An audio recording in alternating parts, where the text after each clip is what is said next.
मेरा नाम आकाश है। यह बात तब की है जब मैं कॉलेज में पढ़ता था। मैं पढ़ाई में काफ़ी होशियार था। मेरे घर के हालात इतने अच्छे नहीं थे। मेरे घर में बस मेरी माँ ही थी। मेरे पापा बचपन में ही मर गए थे। मेरी माँ ने लोगों के कपड़े सिल सिल कर गुजारा किया था, लेकिन मुझे भी काफ़ी एहसास होता था कि मैं भी अपनी माँ की मदद करूं। इसीलिए एक दिन मैंने फैसला किया कि मैं ट्यूशन पढ़ाया करूंगा। मैं यह बात अपने सर से शेयर की तो सर को काफ़ी अच्छा लगा। उन्होंने मुझे काफ़ी सपोर्ट किया था, जिसकी वजह से मैं ट्यूशन पढ़ाने लगा था। मैं 2 बजे फ्री हो जाता और फिर 4 बजे ही सबके घर जाकर उनको एक एक घंटा ट्यूशन पढ़ाता था। मेरी माँ भी काफ़ी खुश हो गई थी, क्योंकि मैं इस वजह से काफ़ी अच्छा कमा लेता था। दिन गुजरने लगे थे। एक दिन मेरे सर मुझे कहने लगे, बेटा मेरी एक ही बेटी है जो कि 10वीं कक्षा में पढ़ती है। अगर तुम उसे पढ़ा दोगे तो मैं तुम्हारा एहसानमंद रहूंगा। मैं भी हैरान हुआ था, क्योंकि वह तो खुद ही एक टीचर थे, तो वह अपनी बच्ची को खुद ही पढ़ा सकते थे। लेकिन कहने लगे, मेरी बेटी बहुत शरारती है, मुझसे पढ़ती नहीं है। अगर तुम मेरी बेटी को पढ़ा दोगे तो मैं तुम्हें काफ़ी अच्छे पैसे दे दिया करूंगा। उनकी बात सुनकर मैं भी खुश हो गया था, क्योंकि मैं जानता था कि सरकार काफ़ी अमीर है। वह अपना एक ऑनलाइन बिजनेस भी करते थे, जिसकी वजह से वह मुझे काफ़ी अच्छी फीस दे सकते थे। फिर मैं ट्यूशन पढ़ाने के लिए राजी हो गया था। मैंने कह दिया कि ठीक है सर, 2-3 दिन में मैं आपके घर आ जाऊंगा। लेकिन सर इस रोज ही कहने लगे, बेटा तुम आज ही आ जाना। जैसे ही मुझे छुट्टी हुई तो मैं सर के साथ ही उनके घर पर चला गया। उन्होंने मुझे ड्राइंग रूम में बिठाया और कहने लगे कि मैं अभी अपनी बेटी को भेजता हूँ। मैं 3-4 मिनट इंतजार किया। कुछ देर बाद उनकी बेटी जैसे ही ड्राइंग रूम में आई तो उसको देखकर मैं हैरान हुआ था, क्योंकि वह तो बहुत ही खूबसूरत थी। मुझे अपनी आंखों पर विश्वास नहीं आ रहा था कि जो मेरे सामने बैठी हुई है वह कोई लड़की है या अप्सरा। वह मेरे सामने आकर बैठ गई। इससे पहले मैं लड़कियों से बात नहीं करता था, क्योंकि मैं थोड़ा शर्मीला टाइप का लड़का हूँ। मेरी माँ ने मेरी परवरिश बहुत ही अच्छी की थी। मेरी कोई बहन नहीं थी, मैं इकलौता ही था। इसी वजह से काफी सम्मान से उस लड़की से बात कर रहा था। कुछ देर मैं उसे पढ़ाता रहा। उसके बाद मैंने उससे कह दिया कि आज के लिए इतना ही काफी है। यह कहकर मैं घर चला गया। लेकिन मेरा दिमाग अभी भी इस लड़की के बारे में सोच रहा था। उस लड़की का नाम चांदनी था। चांदनी बहुत ही खूबसूरत थी। चांदनी मुझे काफी ज्यादा सीरियस तबीयत की लग रही थी। देखने में लगी नहीं रही थी कि वह शरारती भी हो सकती है।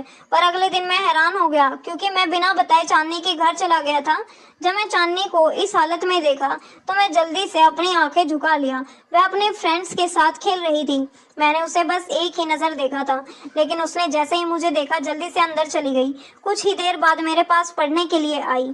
अब मुझे थोड़ी लॉन्ग टी शर्ट डाल रखी थी। इससे पहले तो उसने बहुत ही मिनी टॉप पहन रखा था। कहने लगी, सर कल मेरा टेस्ट है। मैंने उसे टेस्ट की तैयारी करवाई और उसे विन किया कि तुमने इस टेस्ट में बहुत अच्छे नंबर लेकर आने हैं, क्योंकि मैं तुम्हें बहुत अच्छी तैयारी करवाई है। मेरी बात पर कहने लगी, नहीं सर, मुझे बायोलॉजी बहुत मुश्किल लगती है। मैं अच्छे नंबर तो नहीं ला सकती, लेकिन पास हो जाऊंगी। उसकी बात पर मैं हैरान हो गया था। पर इससे पहले कि वह रो देती, मैं उसे कहा, चलो ठीक है, लेकिन अगर तुम फेल हो गई तो फिर वह कहने लगी, सर फिर आप मुझे कोई भी सजा दे देना, मुझे मंजूर है। उसकी बात पर मैं शरारती अंदाज में मुस्कुराने लगा था।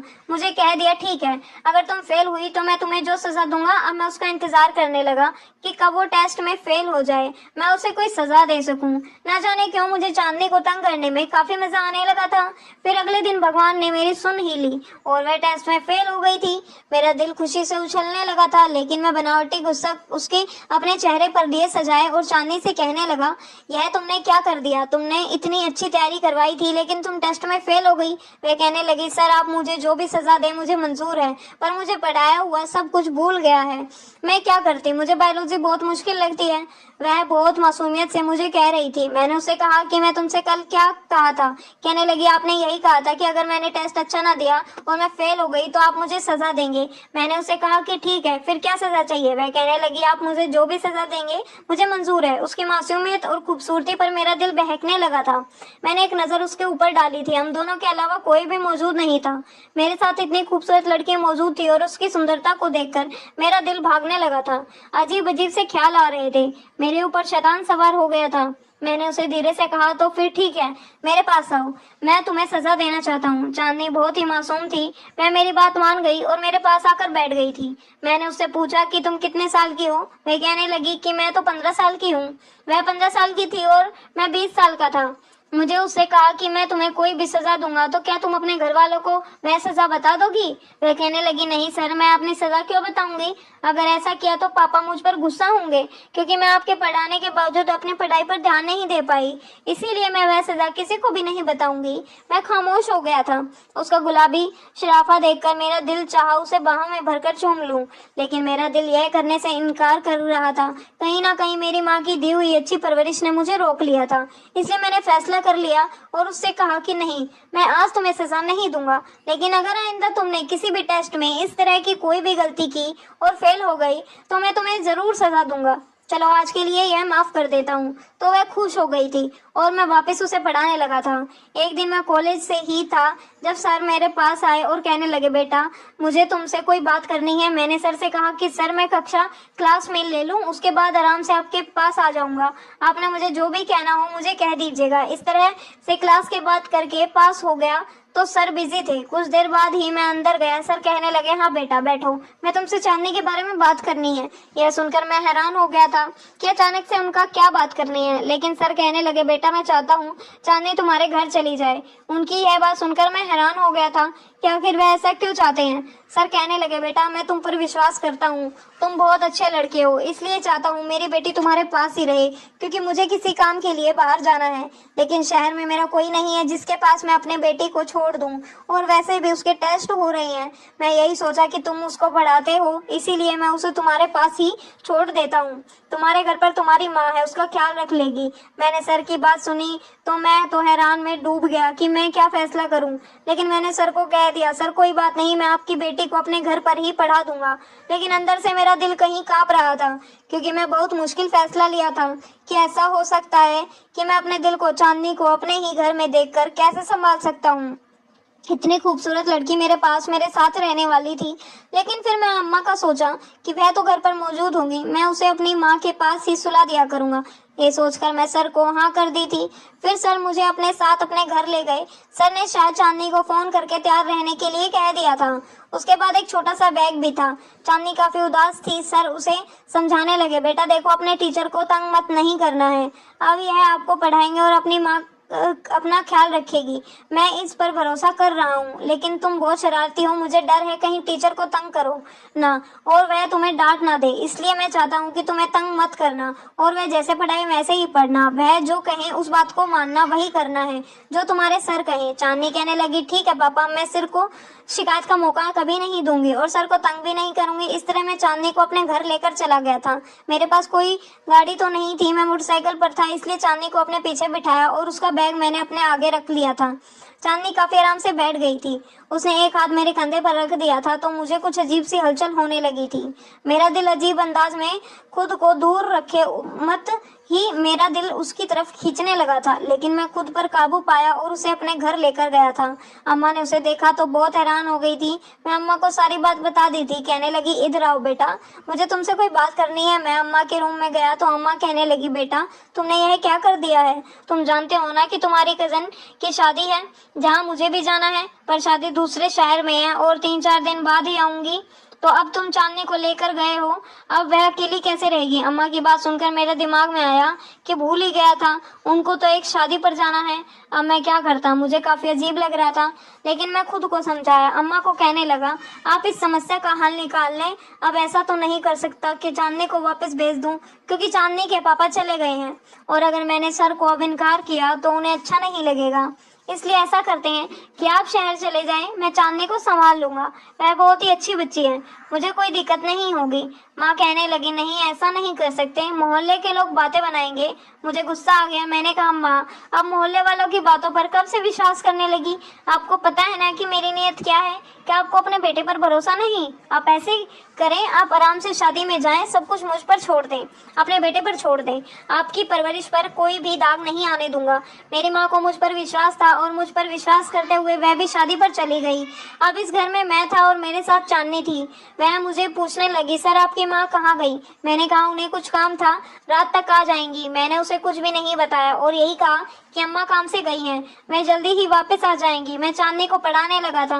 मैंने उसे बायोलॉजी समझा दी थी लेकिन उसे समझ नहीं आती थी। वह कहने लगी, सर कल तो छुट्टी है, मुझे स्कूल नहीं जाना है, इसलिए बाकी का आप मुझे कल पढ़ा देना। मुझे भी याद आया कि कल तो छुट्टी है और मुझे भी स्कूल नहीं जाना था क्योंकि हमारे कॉलेज में एक स्पोर्ट्स डे होने वाला था, इसलिए मैंने छुट्टी दी करनी थी। अब मैं हैरान हो गया। मैं चांदनी को कहा, ऐसे करते हैं कि तुम सो जाओ क्योंकि वैसे भी कल छुट्टी है, तो मैं तुम्हें बाकी सारा कल पढ़ा दूंगा। चांदनी कहने लगी कि ठीक है सर।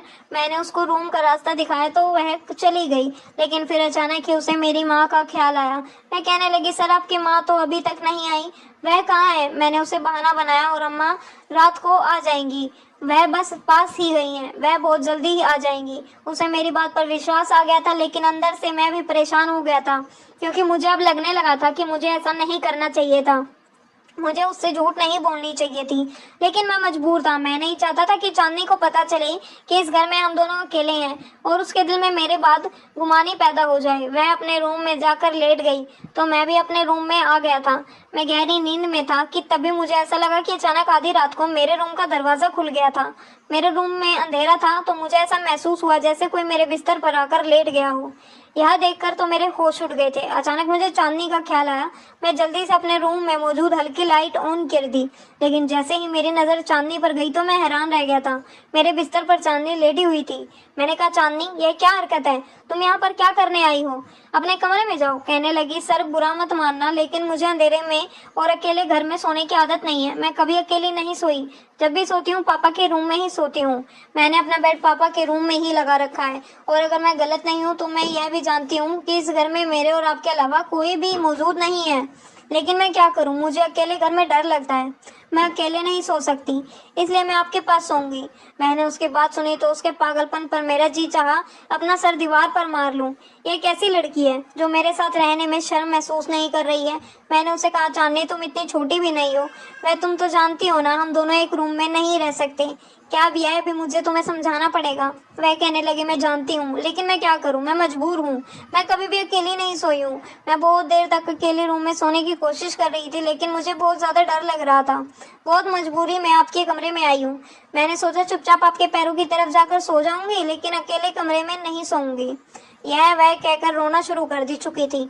उसके बाद मुझे अंदर तक बेचैन कर रही थी। मैं जल्दी से कहा, अच्छा चुप हो जाओ, मैं कोई हल निकाल लेता हूँ। लेकिन मुझे कोई हल नजर नहीं आया, इसलिए मैंने फैसला किया कि एक कंबल निकाल कर उसकी जगह अपने बेड से कुछ साइड पर बना दिया और उससे कह दिया कि तुम यहाँ पर सो जाना, मैं बेड पर सो जाता हूँ। वह कहने लगी, मुझे बेड पर ही नींद आती है, मुझे नीचे नींद नहीं आती। मजबूरन मैंने उसे अपनी जगह दी और वह बेड पर सो गई और मैं नीचे जमीन पर कंबल बिछाकर सो गया। अंदर ही अंदर खुद को डांट रहा था। मेरे दिमाग में यह बात आई क्यों नहीं कि अम्मा शहर से बाहर जा रही हैं, वह घर पर नहीं होंगी तो मैं कभी भी चांदनी को अपने पास ना लाता।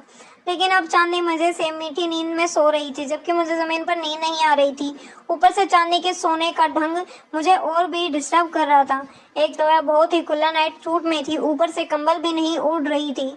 पूरा कंबल उतार के फेंक दिया था और बेड पर फैला कर सोई हुई थी। बार बार मेरी नजर उसके ऊपर उठ रही थी। मेरे दिल के जज्बात बेकाबू हो रहे थे। मैंने जैसे तैसे खुद पर काबू किया था लेकिन मैंने सोच लिया था कि अब आगे मैंने क्या करना है। अगले दिन मुझे काफी गुस्सा आ रहा था। चांदनी जल्दी उठ गई थी, उसने लाइट ऑन कर दी थी। मैंने उसे गुस्से से कहा, यह क्या हरकत है? मैंने फैसला कर लिया था कि मैं अब उसे डांट कर ही रहूंगा और इसे इतना डांटूंगा कि उसे पता चल जाएगा कि उसने क्या किया है। इसी तरह जैसे ही मैंने उसे पढ़ाना शुरू किया तो मैंने उसे काफी डांटा था। उससे एक एक टॉपिक बार बार याद करने को कहता था और जब उसे याद नहीं रहता था तो उसे गुस्से में मैंने उसे एक डंडा भी मार दिया था। वह अपना गाल पकड़े हैरत से मुझे देख रही थी। मैंने यह डंडा जानबूझकर मारा था ताकि रात को वह मेरे करीब फिर से ना आए। मैं यही चाहता था कि जज्बात में भरकर मैं कोई गलत कदम ना उठा लूं। चांदनी भी समझ गई थी। बड़ी बड़ी आंखों में आंसू भरकर कहने लगी, ठीक है, मैं अब आपको कभी तंग नहीं करूंगी, मैं वापस अपने घर चली जाती हूँ। लेकिन मैं भी मजबूर था, मैं उसे वापस घर नहीं भेज सकता था। 3 दिन ऐसे ही गुजर गए थे। मुझे बहुत बुरा लग रहा था, लेकिन उसके बाद चांदनी ने अपने पापा को बता दिया, लेकिन सर ने मुझे कुछ भी नहीं कहा था। वह तो बल्कि शर्मिंदा थे और कहने लगे कि मैं माफ़ी चाहता हूँ। मैं जानता था कि मेरी बेटी शरारती है, वह कोई ना कोई ऐसी हरकत ज़रूर कर देगी। मैं सर को कहा, कोई बात नहीं, मैं जानता हूँ चांदनी अभी छोटी है, नादान है, उसे समझ नहीं है, इसलिए मैंने भी उसे इजाज़त दे दी थी। लेकिन अगले दिन सर ने कहा दिया कि अब चांदनी तुमसे नहीं पढ़ेगी, उसके लिए कोई लड़की का इंतज़ाम करूँगा जो उसे पढ़ाया करेगी और तभी वह उसे डर कर पढ़ेगी। इस तरह अब वह मुझसे नहीं पढ़ती थी, लेकिन मेरा गुजारा तो फिर भी चल रहा था। मैं धीरे धीरे चांदनी को भूल गया था, लेकिन दिल के किसी एक कोने में वह अभी भी बसी हुई थी। जब मैं उसको थप्पड़ मारा था और उसकी आंखों से आंसू चमक आए थे, उस पल को याद करता हूँ तो मैं दिल में एक टिस होता है। मैं नहीं चाहता था कि इस वजह से चांदनी की आंखों में आंसू आए, लेकिन उस समय चांदनी को थप्पड़ मारना जरूरी था, नहीं तो वह उम्र के जिस हिस्से में भी थी कभी भी बह सकती थी, और मैं भी उस समय उम्र के नाजुक हिस्से में ही था। हम दोनों की उम्र बहक जाने वाली थी। अगर उस समय मैं कुछ गलत कर जाता तो जिंदगी भर खुद से नजर नहीं मिला पाता और ना ही अपनी माँ के सामने नजर उठाकर बात कर पाता। इसलिए मजबूरन चांदनी को सही रहा दिखाने के लिए उसे थप्पड़ मारना जरूरी था। 5 साल का समय गुजरा था जब एक दिन मुझे पता चला कि अब वह यूनिवर्सिटी पहुंच गई है। मैं बहुत हैरान हुआ था क्योंकि उस वक्त मैं बीएससी कर रहा था। मुझे 5 साल की छोटी थी। एक दिन अचानक ही मेरी नज़र यूनिवर्सिटी के गेट पर चांदनी पर पड़ गई थी। मैं उसकी खूबसूरती को देखकर हैरान हो गया था। वह छोटी और शरारती नहीं रही थी, बल्कि बड़ी और समझदार बन गई थी। उस यूनिवर्सिटी की हवा लग गई थी। कुछ लड़के उसके आसपास खड़े थे।